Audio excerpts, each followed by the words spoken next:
Okay, so today we continue with our Kitzur Shulchan Aruch class. Today's class number 32. All right, so let's start with Halachic question. Yeah, go ahead. So, for example, we know that someone is allowed to use someone else's talus, correct? They're allowed to borrow in the shul, right? If that person does not mind.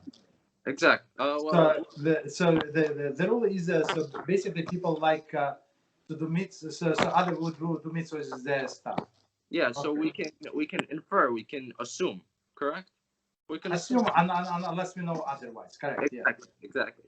So let's say you know someone, let's say they went to the bathroom, then they left their pencil and you don't have a pencil, so you decide, listen, HaShem gave me the knowledge to write the second Mishnah Berurah or something, so when he's gone, I have enough time to write the Mishnah Berurah.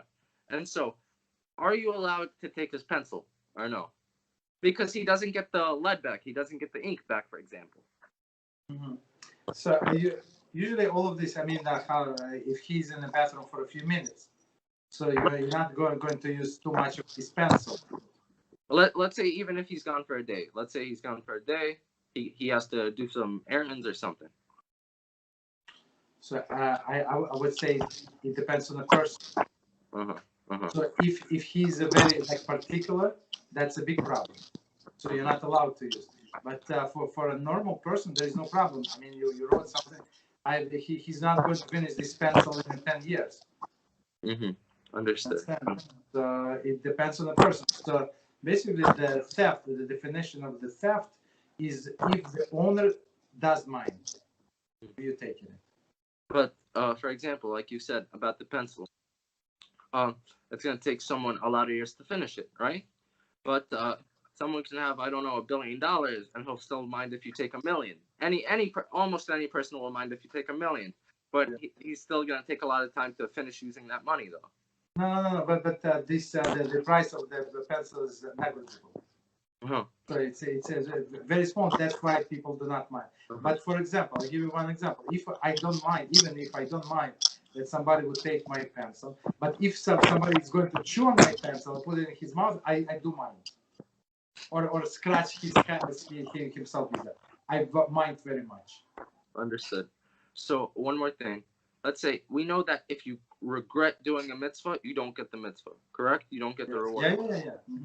So let's say that person he's not happy that you took his pencil, right? Now, he regrets that he left it, so on and so forth. Does he get the mitzvah for you using his ink or whatever, or no?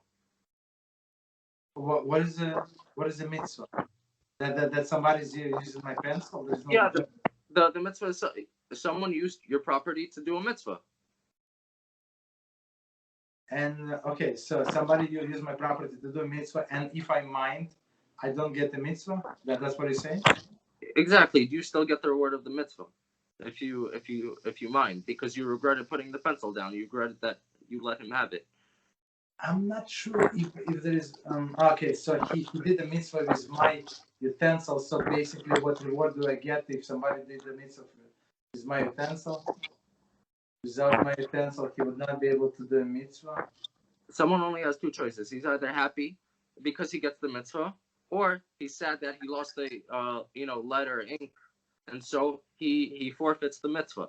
Now, I think any person, let's say any frum person, wouldn't mind losing a little bit of ink to get such a big mitzvah, or any mitzvah of Torah study, because let's say writing down Torah is still Torah study, and what did you do? You were gone for a day and someone did 6 hours of Torah study for you.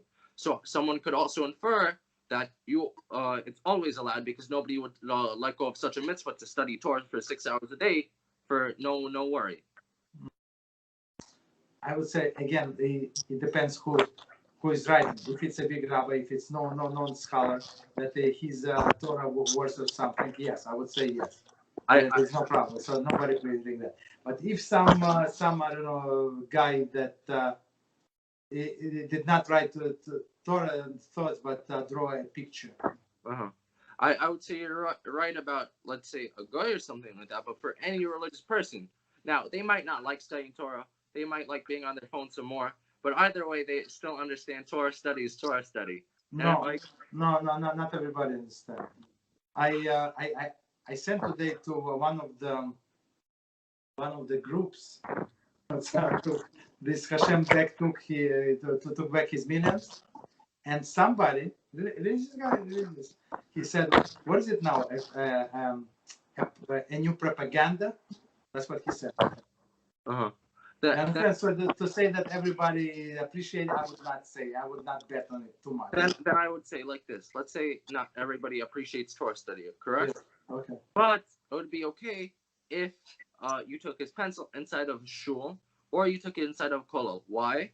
Because if they appreciate a rabbinic mitzvah of going to shul, then 100% they're going to appreciate Torah study. So then it's okay to take their pencil. People go to shul, to kollel, I would say yes, but to shul because of they got used to, they go to socialize. But to kollel, I would say yes, so they would appreciate it. Got it. And so if you going to put it back and on the same place, and it's the pencil is as sharpened as it was before, there is no problem. Uh-huh. But if he brought a tip and now I have to go and find the sharpener, or he misplaced or he chewed on my pencil, so it's not. I'm not happy with that. Understood. Let's say there's an area. Let's say there's a drawer, for example, and everybody puts their stuff in that drawer, but everything is very, very unorganized. Okay, and someone puts his pen in there. Let's just say. Now, you can't tell if who owns it or anything like that. Big drawer, you really don't know. You can search for it till fill-in bag, but you can't really know whose pen it is. Correct. At that point, would the pen be considered ownerless? Yes, 100%. Understood. Unless it's like some very expensive pen, but otherwise it is. They're all the same. Got it. Even if it's the only pen there, even if it's the only pen inside the drawer, let's say. That's I mean, but still we don't know who it belongs to. Uh-huh. Even if it's if it's a regular pen that you buy like few for $1, let's say. So I mean. Now let's say someone has their initials on the pen and it says. That's it. That changes the game. Yeah. But let's say it says LS or something like that. Okay. Mm-hmm. And one can think, there are two people here with the initials LS. Both of them have both same names. So is it considered ownerless or no? No, it's not ownerless. Not ownerless. Understood. Because there are signs. We're going to get to it in a Kitzur. If there are signs that you can identify, you say that there is L, a little crooked to this side, to left side, to right side, and S is like this, and there is a dot, but it's actually it looks like a comma. So yeah, it's not ownerless. Okay, so you want to start?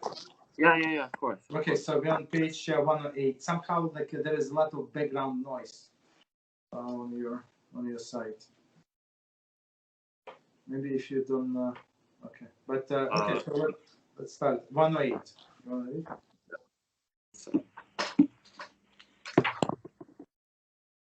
Okay. Slander. No. 108. It's without names. One second. Okay. Yes. Correct. 1 second. Without names. All forms of Lashon Hara are prohibited, even when no names are mentioned, if it will be possible for people to determine who is being cussed. Furthermore, if names are omitted, but the story will reflect badly on an entire group of people, it may not be spoken. Speaking crudely about an unnamed student at a yeshiva is often taken as a statement about the entire student body, or as a reflection on a yeshiva student in general. This is the implication that reflects a multitude of Jews, right? Okay, that's a good issue. So I have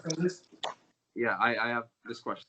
Let's say you say that there was let's say I don't know there was a Chassidish person down the block and he did that. Okay, now someone can think. Let's say you're saying to a person and he says, "Oh, it's that Chabad rabbi." So now many Chassidish in the street. Okay, so does that count as Lashon Hara because he could identify the person? Yeah.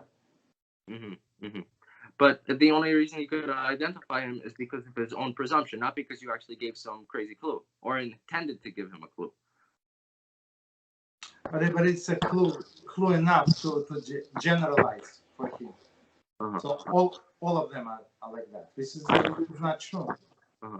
But let's say someone even said, just a rabbi did this. Okay, let's say something bad, but ordinary. Okay, now let's say that person says, oh, it's that rabbi. Now all you said was 100 rabbis, 200 rabbis in the neighborhood. Now the only reason he thought of that was because of his own presumption. Is it still lashon hara because you said a rabbi? You see that the lashon hara is a negative speech. So with this negative speech, this person would think on this rabbi or another rabbi. Does not make any. He going to suspect this one or that one or all of them together. So it would be forbidden. Understood. Okay, got it. All right, so let's start. So we continue with laws of Mezuzah, Siman number 11, even CF number 16. So it says the Gatehouse, which is a small house built adjacent to the gate of a courtyard, in which a watchman sits, and a balcony, though through which one ascends to the upper floor, balcony, and a garden, and a pen for animals, are exempt from the requirement of Mezuzah, since they are not made to be used for a residence. Okay, so one more time, this balcony. Yeah, go ahead. Since, let's say, for example, you said a farm, correct? What? Like a farm where one can. Yeah, barn, Yeah, exactly. Yeah. But an animal, it's your property. Can't it be considered storage?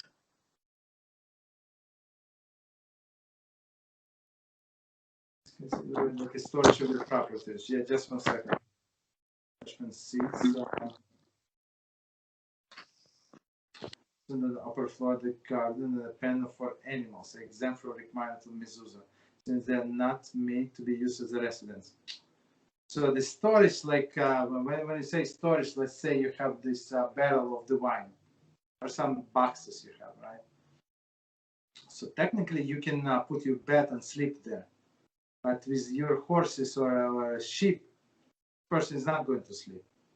So it's abnormal circumstances. You understand? That's why they don't call it residence or this gatehouse. So gatehouse, it's like for security guard, right? Basically. Let's say this though. Let's say a barn, usually because animals need to eat, right? Let's say there's a cow. Cows need hay, for example, right? So someone can sleep on hay. It's possible. But sleep and recite, it's two different things. So sometimes when it's nice outside and it's a safe neighborhood, you can go to your balcony or your terrace and you can sleep on a terrace. Now, but you don't live there. You just sleep there for like a few nights a week, a year. Got it. So for a place where you keep storage, does one need to put, if one sleeps there for 1 day, since let's say it's been his storage for a month, okay? Now, it's not considered his residence, correct? It's not considered his permanent residence, right? But he can sleep there. He can use it for a residence. So if he takes all of the boxes out, let's say when he sold all the merchandise, and he has the whole family, he has a wedding in his family, but he needs more room, so he can sleep there. He can sweep and put 10 people in that room. I completely understand, but either way, it's not considered a permanent residence, right? It's not permanent, but it is a place suitable to be a resident. Now, it's your boxes. The reason I ask is because the question is like this. Now, let's say it's only been used as storage. If someone sleeps there for 1 day, is it considered a permanent residence, or does no. Only after 30, always after 30? Only after 30 days, but we said here all of the places that's suitable for residents. Technically, as I said, I mean, somebody came over. Big family came over, and they need a place to stay. So basically, you can move these boxes out to I don't know to your garage and give them that room. There's no problem because it's room. It has heat. It has light. It has whatever is there. It's not big, so you can live there. When you say storage, you mean storage as in the storage is able to be used as a permanent residence. What is in the storage? For example, let's say the storage had a bed. Let's say then you have to put a mezuzah. But let's say the storage is just a bucket. I don't know. Then you don't have to put a mezuzah, right? No, but because of the size. But storage, you put this separate building, and you have these boxes and I don't know, car parts, whatever you have in there. Mm-hmm. So technically, it's common thing. Like today, they take all of the storages around like all part of the Brooklyn, and they convert it to condominiums. Right? They just add that facilities, the electric cable, that's there was the drain and all of the plumbing, and that's it. You can live there. So it's no longer storage. It's not. In olden days, it was when they didn't have plumbing, indoor plumbing, right? But they didn't have electricity, so it was easy conversion. Understood. Now this question is a little off topic. It's still about mezuzah. So let's say a Talmid Chacham, it's set. If someone else can do a mitzvah, he doesn't have to go away from his Torah study, correct? Okay, yes. Uh-huh. Yes. The question goes like this. I know someone like the Rambam paskins that he's not allowed to ask for charity for his livelihood, correct?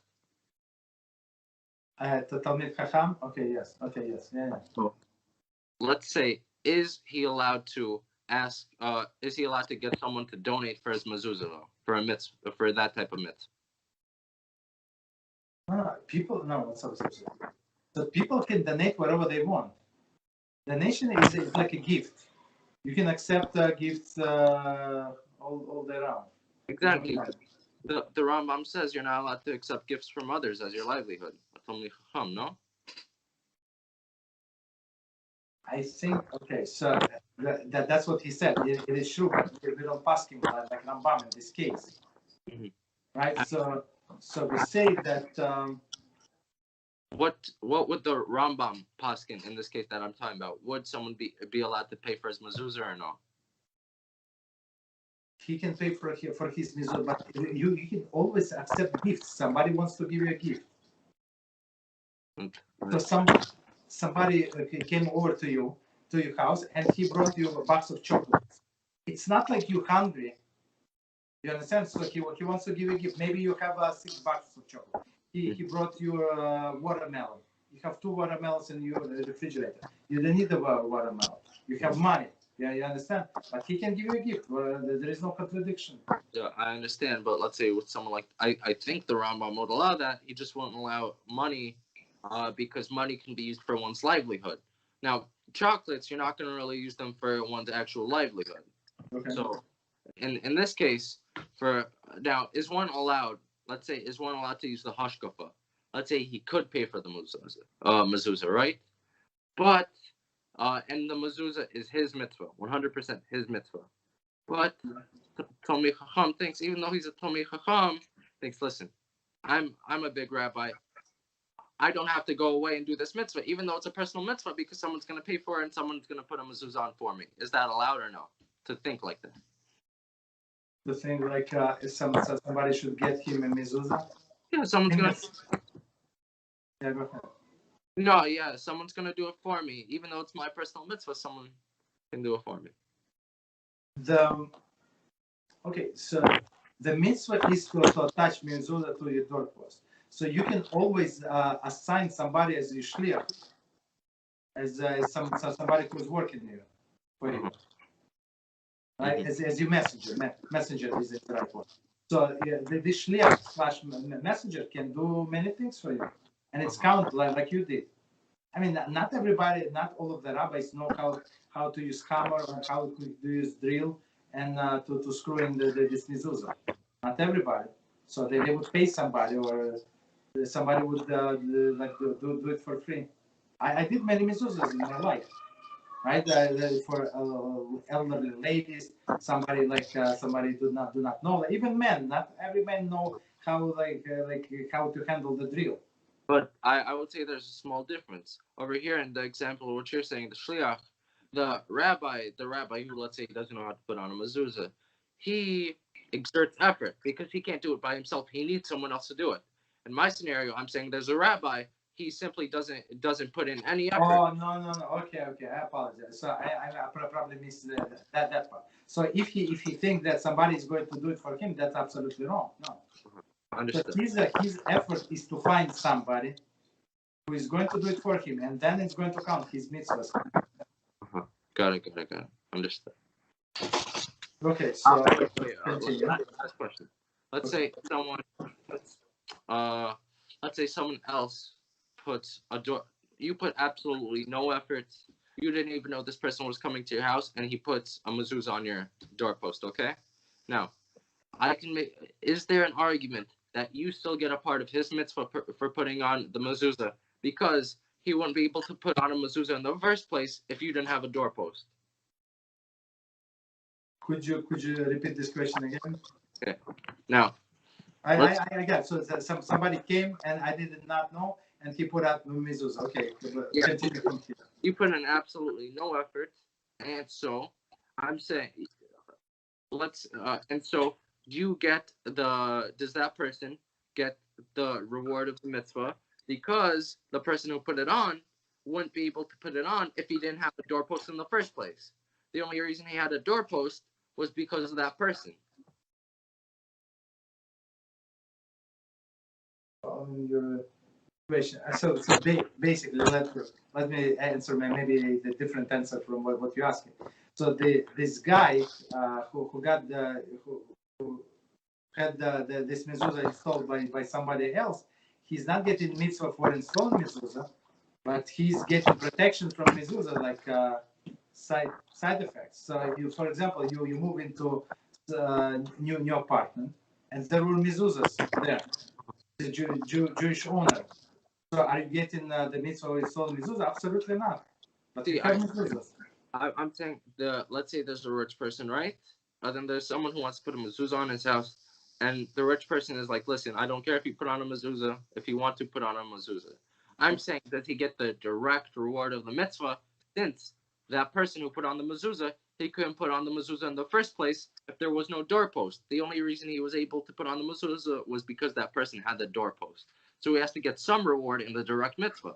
Because of the doorpost? Yes, because it's his doorpost. I think it's the stretching too far. No. He's not getting. Now, what I would say, is, let's say, okay, I'll give you another example. Let's say there's a guy, he owns a Torah book, right? Now, he bought it, let's say, 5 years ago. He doesn't even know it's a Torah book. He thinks it's something else. Let's just say. Okay. Yeah. He thinks it's a diary, and let's say there's a Jew. He sees this book. He reads it. Does that person get the mitzvah? Does the guy get the mitzvah? So, at least some of the mitzvah, because he still bought the book. But there is no mitzvah in buying the book. There's no. Okay, I understand. There's no mitzvah in buying the book, but for example, when one, let's say there's a Rosh Yeshiva and he buys books for his for the library of his kollel or something like that, right? Yeah. He still gets the mitzvah because it's his books that they're using. Okay. Exactly. So I'm saying, does the same thing apply here to the guy? The guy gets the reward of the mitzvah, at least some of it. So and this guy gives the book to a Jew to read? Yeah, let's say he's like, he doesn't even know it's a Torah book or anything like that. He still says, listen, if you want, you can read it. Okay, yeah, he's getting some reward, absolutely. Because of him, this Jew can study Torah, absolutely.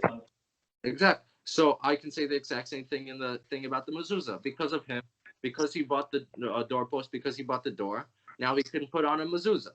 There are two parts to the mitzvah of Torah study. Oh, no. It's not the same. Here, I mean, you cannot compare it to examples.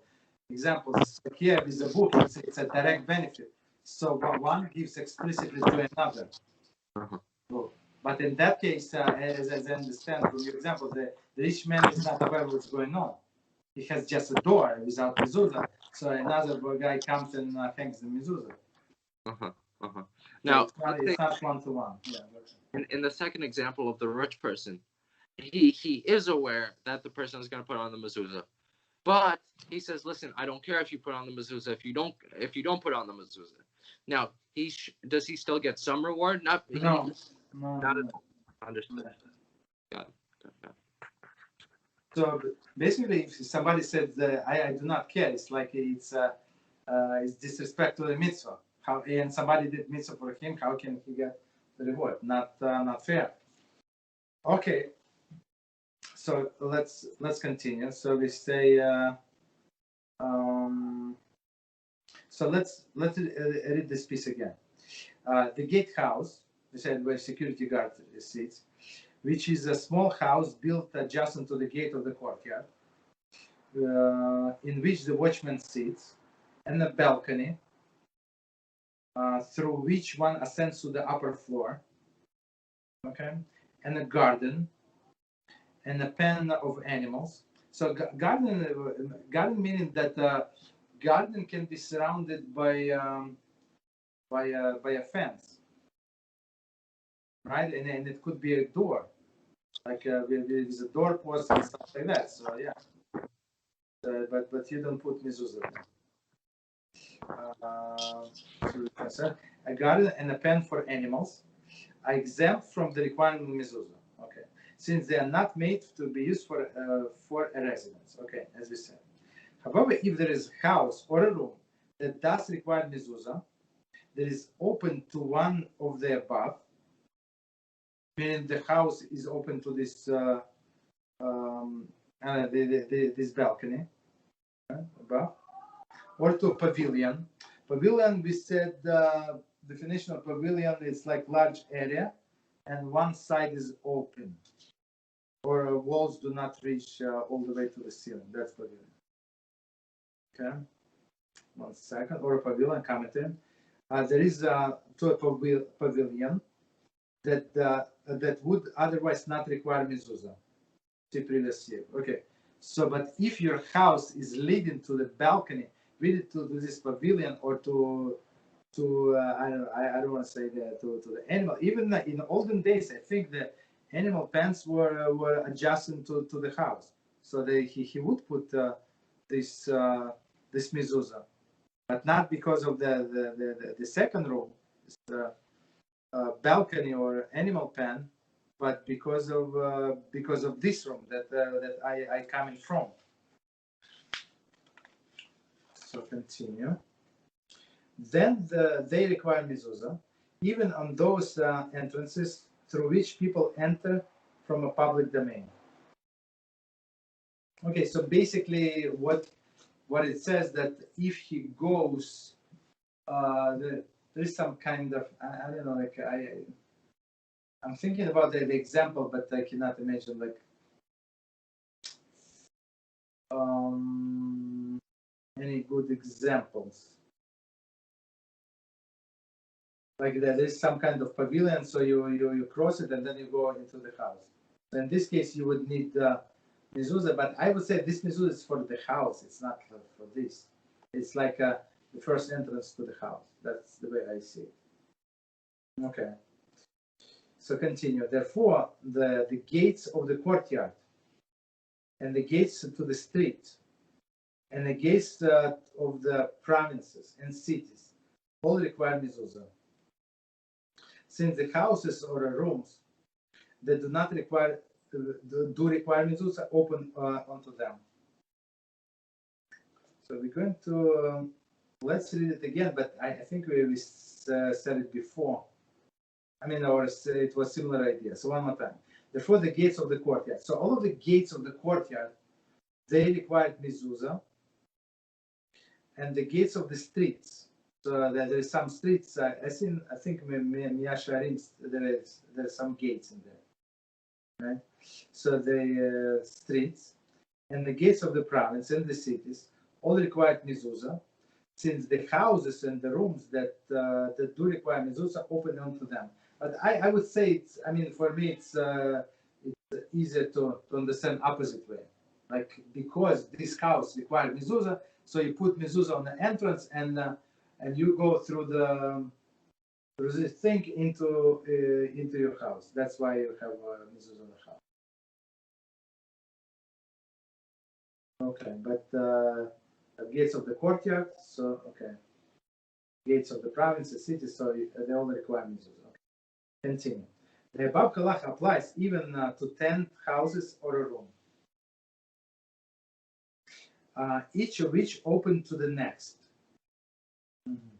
Even if the 9 outer rooms are exempt from the requirement of the mezuzah. If the innermost room requires mezuzah, then all of the rooms require mezuzah. Therefore, the gate that opens into the garden, into the courtyard, requires mezuzah. Okay, so let's read again and try to explain. So there is I just thought about it, like all of these rooms that open to one another. That's what we had, I think, in the base of Mikdash, surrounding the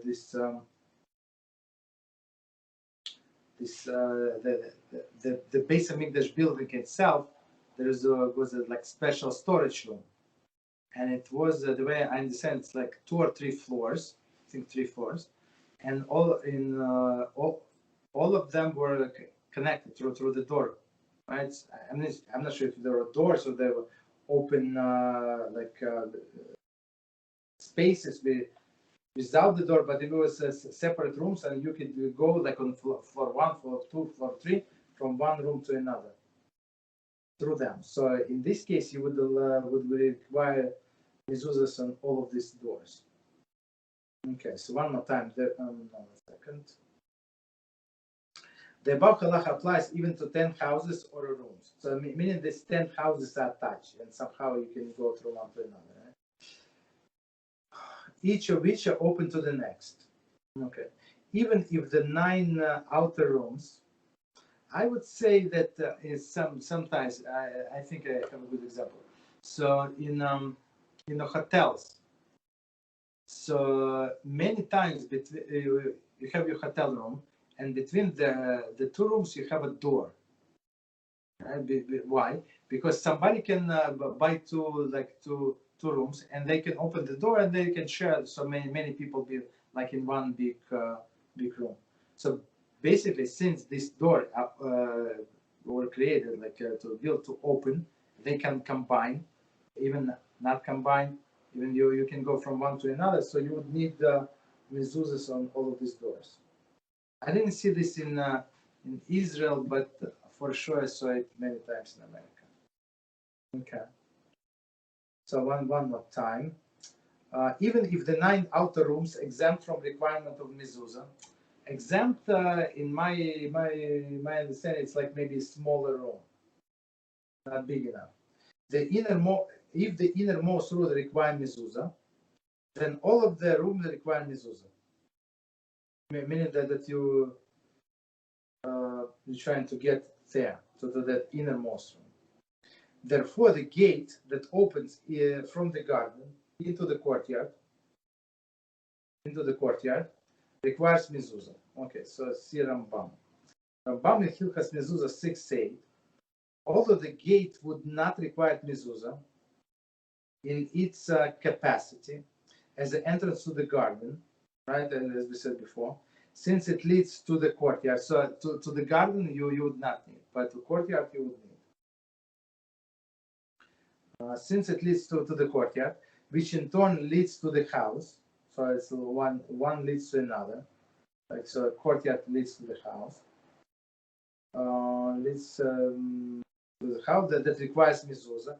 So it too requires mezuzah. So this so from the garden you go to the courtyard to the house. So on the gates of the courtyard, you would put mezuzah, and of course in the doors of the house you would put. Okay. So continue after 43. However, some say that a gatehouse and a balcony require mezuzah. So that's why, for example, I did put, but without blessing, because it's like a questionable. Of their own accord, even if there is no house or room open to them. House or room open to them. So the way I understand this balcony, there is like the way I see it, it's like maybe it's not a balcony or some kind of porch. So you go up the stairs, let's say 5 stairs, 3 stairs. You go to this balcony, to this slash porch, and then from there is another stairs leading up, let's say up to the next stores, then next story. So in this case, they say that some people, some rabbis say that, I mean, if there is a doorpost, of course, if there is no doorpost, you don't put. But if there is a doorpost, even this balcony itself is not leading to any room, right? But some rabbis say that put mezuzah. Okay. Since there is a doubt as to whether they require to have mezuzah, one should affix mezuzah without reciting the blessing. Okay, so let me check time. Okay, so we have a few minutes. All right. Maybe we do one more. Number 17. A bathhouse, a tannery, and a house for ritual immersion are exempt from the requirement of the mezuzah because they are not made to be houses for dignified residents. So same with animal pens when animals go like to the bathroom, so it's not dignified. Okay. So one more time, a bathhouse and a tannery, commentary. The building where the animal skins are processed to make leather, which usually has a full odor. I mean that they use this dog feces and other chemicals, so it smells terrible. Okay. And the house of the ritual immersion, so it's like mikveh, right, are exempt from the requirements of the mezuzah because they are not made to be used for the dignified residents. Commentary. Any room that requires mezuzah must be similar to function to a house. So that's I think the definition, right? As the verse states, you shall write them on the doorposts of your house. So this mikveh is not like my house, right? This excludes those rooms that are not made for a dignified function. For example, the bathhouse or the house of the immersion, right? Because their central function involves a state of undress, instead of undress. And a tannery because the full odor is generated. So it's immodesty or for odor. So basically in these places we cannot pray. So maybe we can use look from this perspective also. So you cannot pray and you are not allowed to pray to put mezuzah. It is for this reason that the entrance of the bathroom does not require mezuzah. Continue. However, a cattle barn and a room made chicken are raised, and a storehouse of straw or wood, and a storerooms of wine or other drinks, if they have the requisite minimum measurements of the house, 4 amos by 4 amos, they require mezuzah. However, some authorities maintain that they're exempt. So why is it exempt? So it says, see above note 34. A room is considered to be inhabited if it is used on constant basis, even if it is used primarily for storage. Okay, so two things as we discussed today.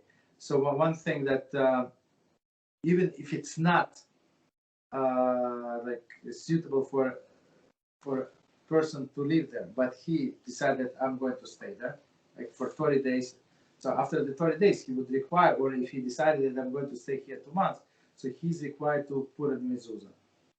Right? And they say this, all of these examples. A cattle barn, room in which chickens are raised. So chicken, they're very smelly. I'm not sure why is that.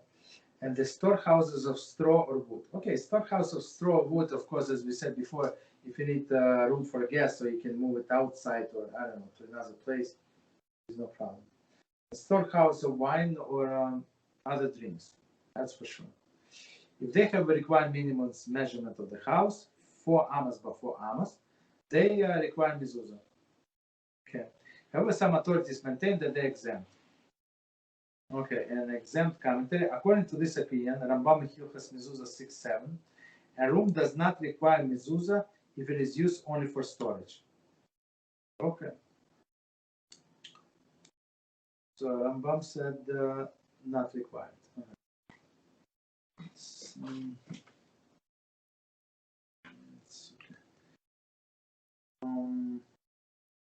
Right, so it's long halacha. I have next class. So let's stop here. So if you have any like short question, I can answer. Tell me.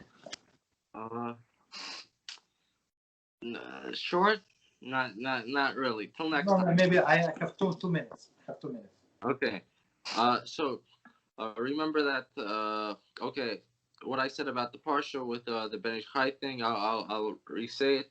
So basically, yes, Korach, he got all the people to start mocking Moshe.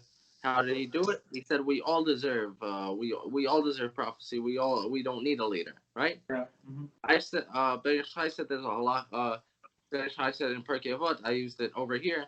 It says that that in the Varim, Parak 24, Pasuk 15, I'm pretty sure it says you have to pay the worker the wages on that day or something like that. And you can't do that with an eternal mitzvah because, this world is not eternal. You have to give the world a reward in Olam Haba. So how do we get through this? How do we reconcile this? Because the halacha is that when you hire someone through a shliach, you don't have to pay the wages on that day. That's the halacha. Now, the question is this. Okay, we understand how the Bnei Israel was paid for the mitzvah. We understand how they were paid in Olam Haba. But what about Moshe? How was Moshe paid? Because who was the shliach for Moshe? One second. Who was the shliach for Moshe? Yes, we understand how Bnei Israel was paid. Why they were allowed to be paid in Olam Haba and not in this world. Even though what's wrong with Moshe? He did his mitzvah. Exactly. That's what I'm saying. I'm saying that HaShem has to follow his own pasuk. This pasuk says, pay the wage of the worker on that day. Now, we understand that a mitzvah is eternal. We can't get the reward in this world, only in the next world. So HaShem reconciled this by sending a shliach. Through a shliach, you can give the reward at a different time, correct? Okay, all right. But Moshe, correct, he did the mitzvahs. He deserves reward. I'm saying, who was his shliach? Because the only way his reward can be eternal is if it's an Olam Haba. The only way he can get his reward in Olam Haba instead of right now is if there's a shliach, something like a shliach. So how did Moshe get his reward? I'm trying to follow the question. So I mean, I don't understand the question. So let me tell the situation the way I understand. Okay, so they get in the reward. Everybody is getting the reward. Yes, correct. Okay, there's no doubt about it. So with the shliach part, I mean, shliach is only like no, it's not only for physical. Yeah, you can have a shliach for a mitzvah, so, but it's different things. Even if you have somebody shliach, you see, shliach for the physical things and shliach for a mitzvah, it's 2 separate things. I'm not telling you what I'm saying. Right now, what I'm saying is completely from the Ben Ish Chai. So we're going off of the Ben Ish Chai. The Ben Ish Chai says you're right about the mitzvah, but the wage has to be given on that day according to that pasuk in Devarim. Now, the only way they're not given that reward in this world is because a shliach, if there's a shliach, the boss. Yes. Exactly. So the point is, Moshe, who paid Moshe then? How is Moshe paid? Because Moshe also has to be paid in Olam Haba, not in this world. I don't know. Try. If you make a 4 copies of this page of Ben Ish Chai, so I can read it. Understood. I gotta go. Sorry. No problem. Good night until tomorrow. Thank you.